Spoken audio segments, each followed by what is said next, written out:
प्रिय भाइयों नमस्कार। आज मैं बात करूंगा नए विद्यार्थी अधिवक्ताओं की और जो प्रैक्टिस में माननीय अधिवक्ता हैं उनके विषय में बात करूंगा। मैं AP सिंह एडवोकेट, माननीय उच्च न्यायालय खंडपीठ लखनऊ।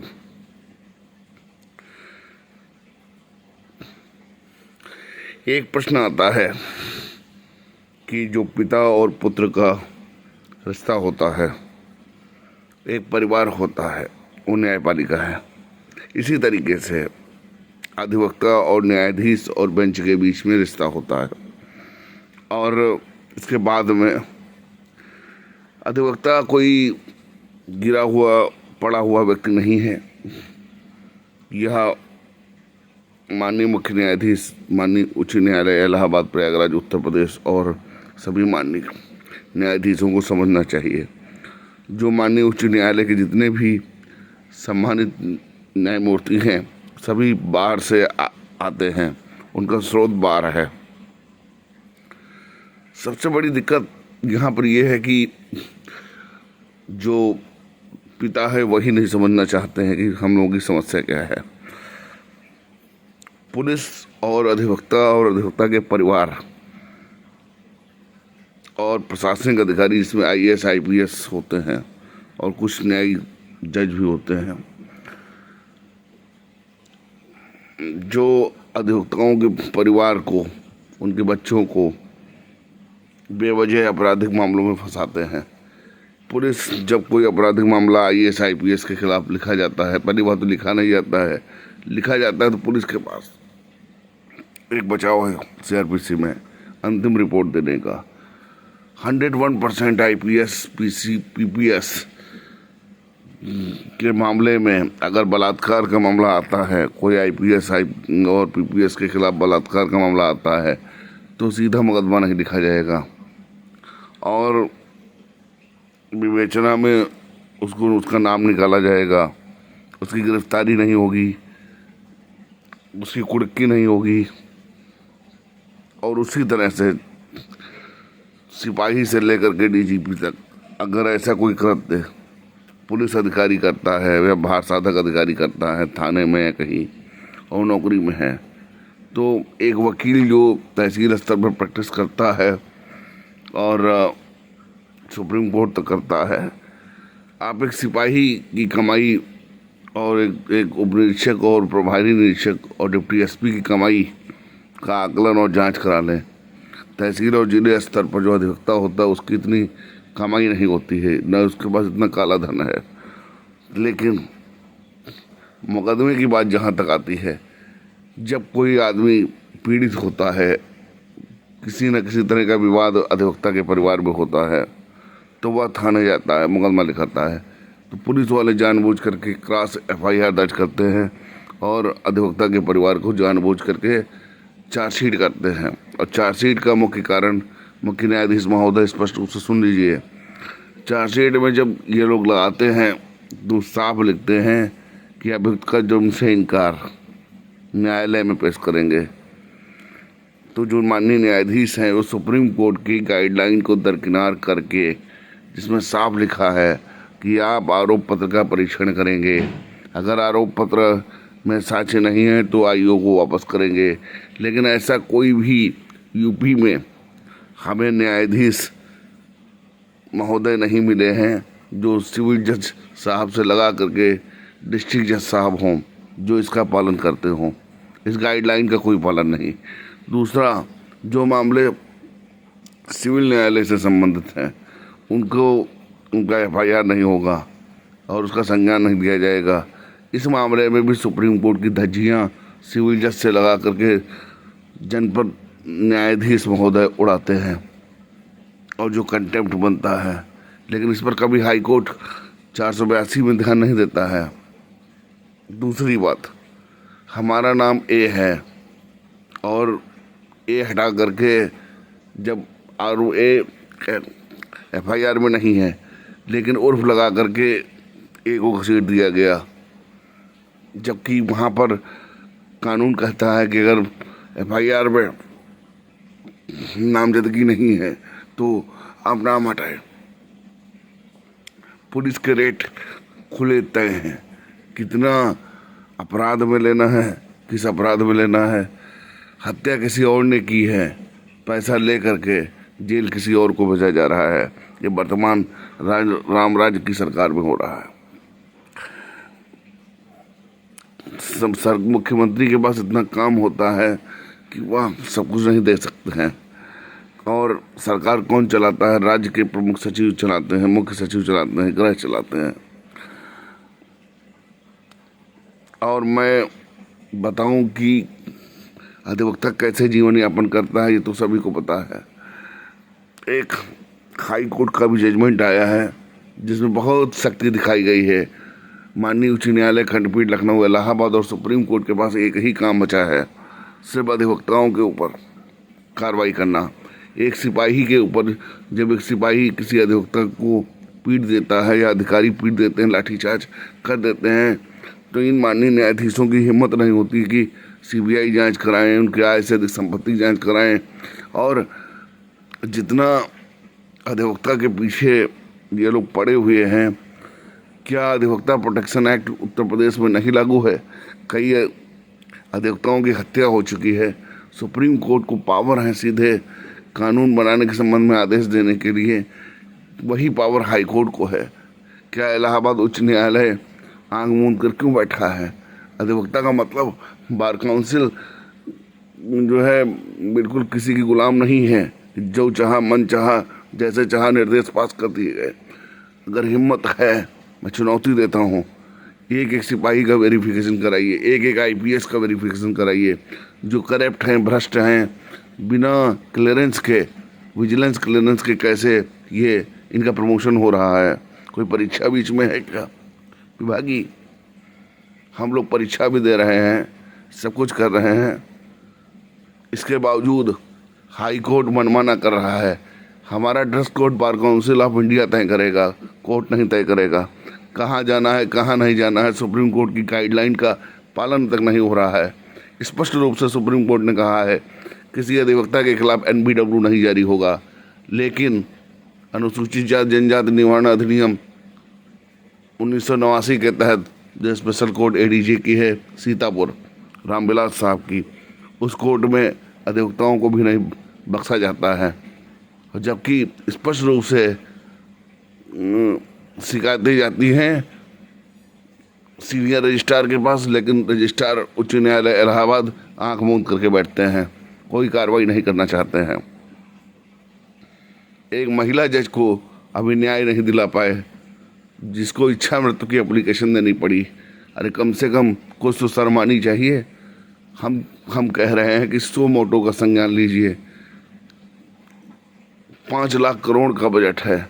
कोई आईएएस, आईपीएस, पीपीएस ऐसा नहीं है या पीसीएस ऐसा नहीं है जिसके पास आय से अधिक संपत्ति न हो। क्या सुप्रीम कोर्ट या हाई कोर्ट के जजेज जांच नहीं करा सकते हैं? जो जिसको देखो उसको देखो न्यायपालिका में, बस अधिवक्ता गलत है। अधिवक्ताओं के खिलाफ जो मुकदमे दर्ज हैं उनकी जरा चार्जशीट की जांच आप सीबीआई से करा दो, मामला एकदम क्लियर हो जाएगा कि ये पुलिस की बेवकूफ़ी का मामला है, यूपी पुलिस की दुश्मनी का मामला है, ये किसका मामला है। बिहार में न्यायिक मजिस्ट्रेट को पुलिस ने पीट दिया, सुप्रीम कोर्ट, हाई कोर्ट चुप रहा। अधिवक्ताओं की गरिमा को गिराने का काम कोर्ट खुद कर रहा है।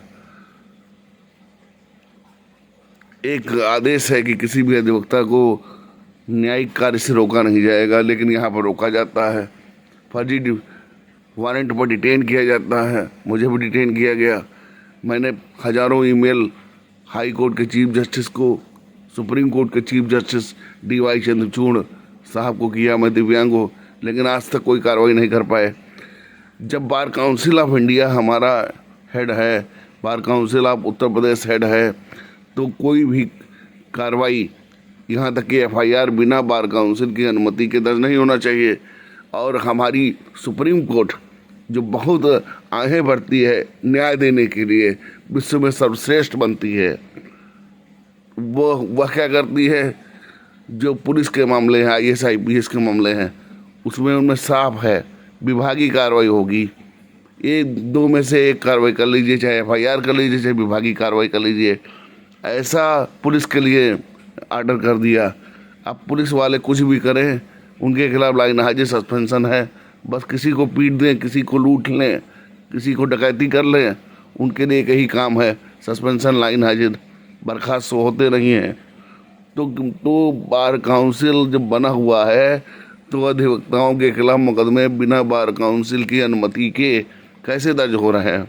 संविधान, भारतीय संविधान होने के बाद में सुप्रीम कोर्ट ऐसे पक्षपाती आदेश कैसे जारी कर रहा है? अभी अभी आदेश जारी किया गया है कि जितने भी अधिवक्ता हैं उनका वेरिफिकेशन थाने से होगा।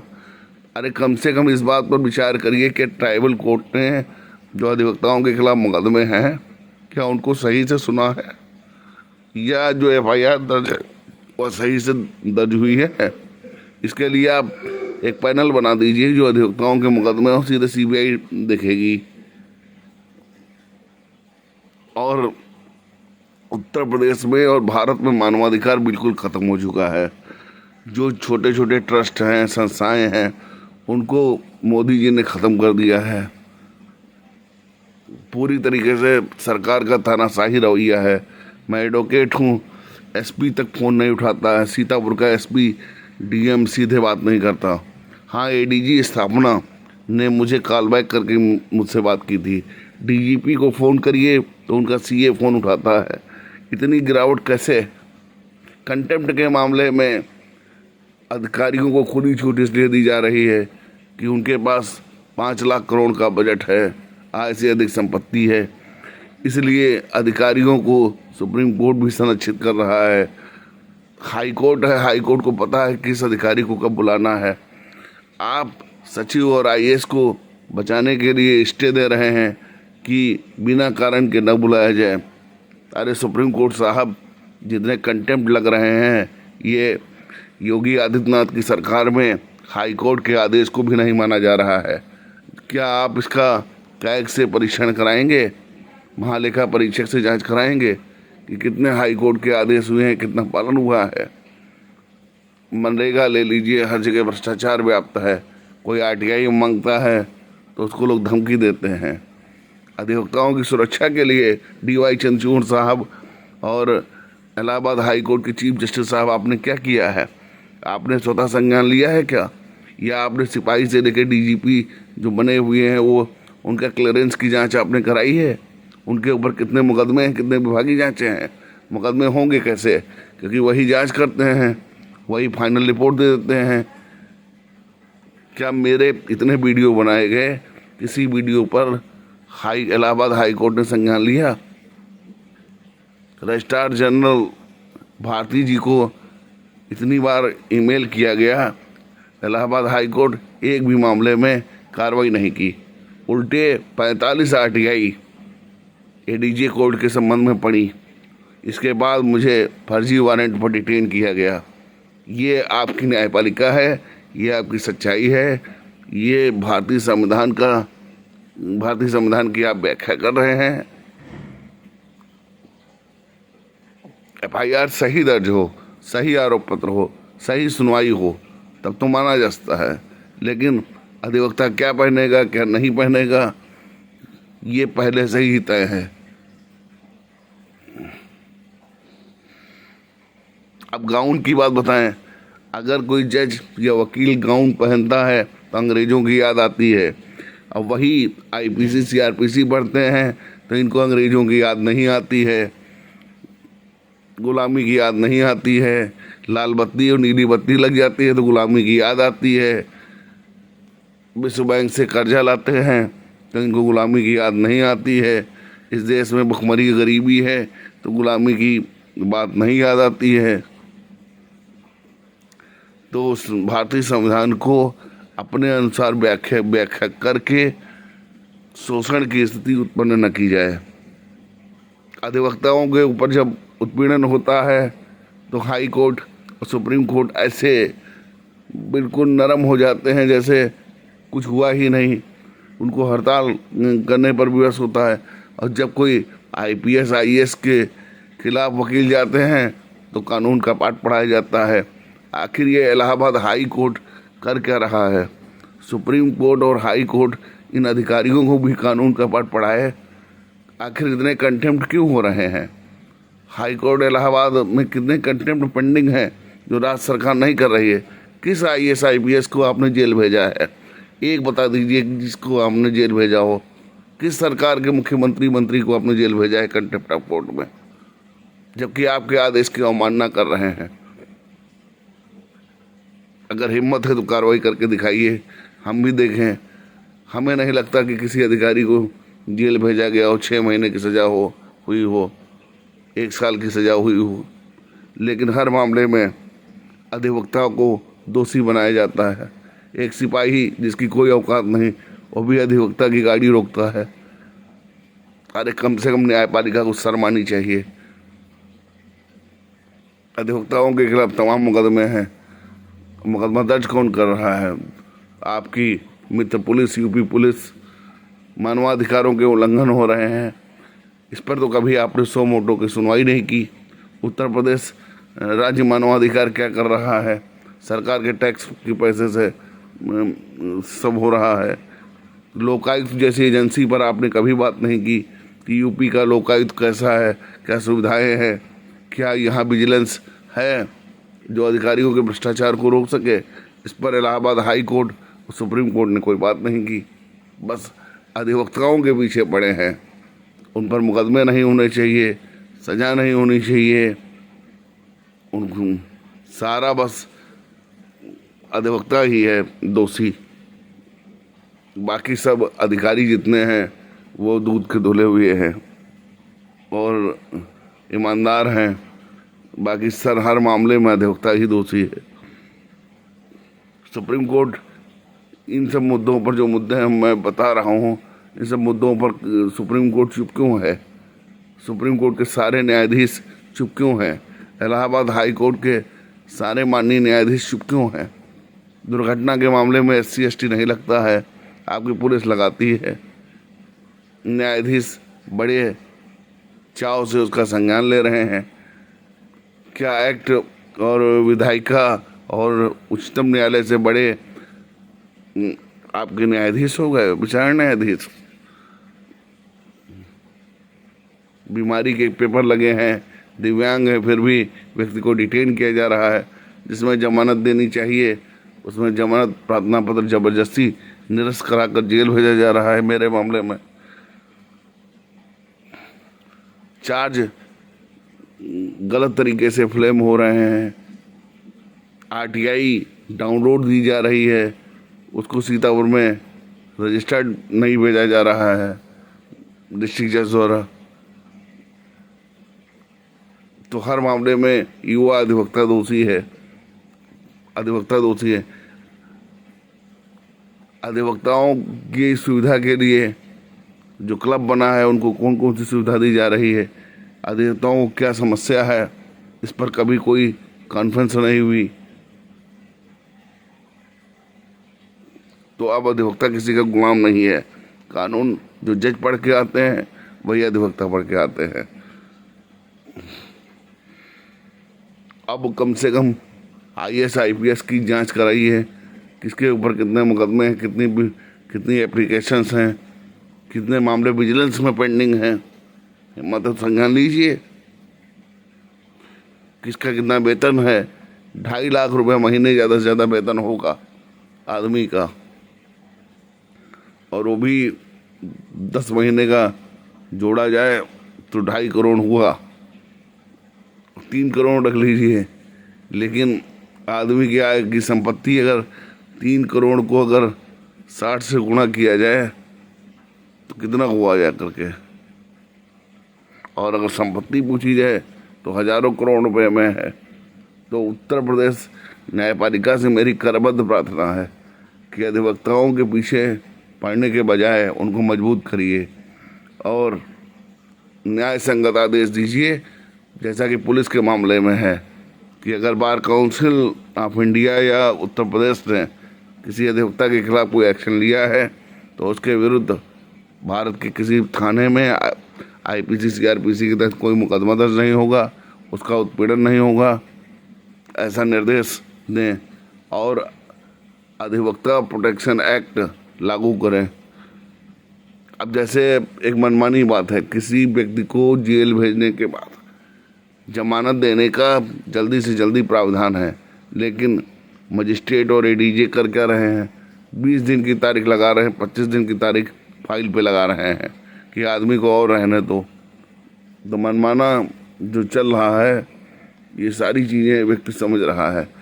कॉन्स्टिट्यूशन, नियम और कानून अच्छे हैं, कभी पक्षपाती नहीं है, लेकिन जो इंसान कुर्सी पर बैठ करके उनका संचालन कर रहे हैं, सबसे ज़्यादा भ्रष्टाचार वहीं पर व्याप्त है। कानून को अपनी सुविधा के अनुसार व्याख्या की जा रही है। आखिर IAS IPS हाई कोर्ट की बात को नहीं मानेंगे तो कंटेम्प्ट नहीं होगा, बुलाया नहीं जाएगा, सचिव बुलाया नहीं जाएगा, प्रमुख सचिव बुलाया नहीं जाएगा। प्रमुख सचिव क्या बहुत बड़ी पावर है जो हाई कोर्ट में कंटेम्प्ट में तलब नहीं होंगे? सुप्रीम कोर्ट स्टे क्यों दे रहा है उत्तर प्रदेश के मामले में?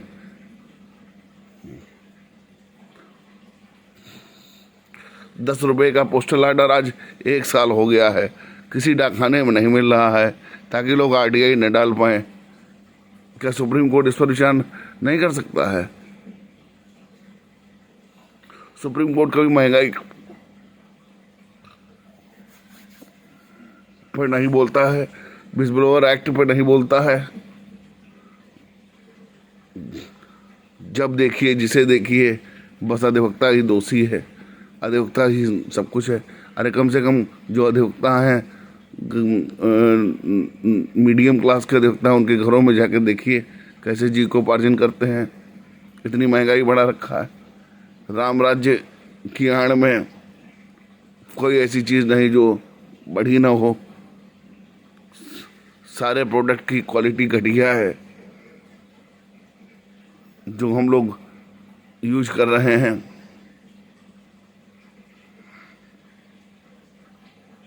UPSC में इतना भ्रष्टाचार है, कभी सुप्रीम कोर्ट की हिम्मत हुई सुनवाई करने की? सुप्रीम कोर्ट में भी कॉलेजियम है, वहाँ भी नियुक्ति है। UPSC में जिसे चाहा उसे चेयरमैन बना दिया, वहाँ भी नियुक्ति है। इलाहाबाद में लोक सेवा में आयोग का चेयरमैन जिसे चाहा उसे बिठा दिया, वहाँ भी नियुक्ति है।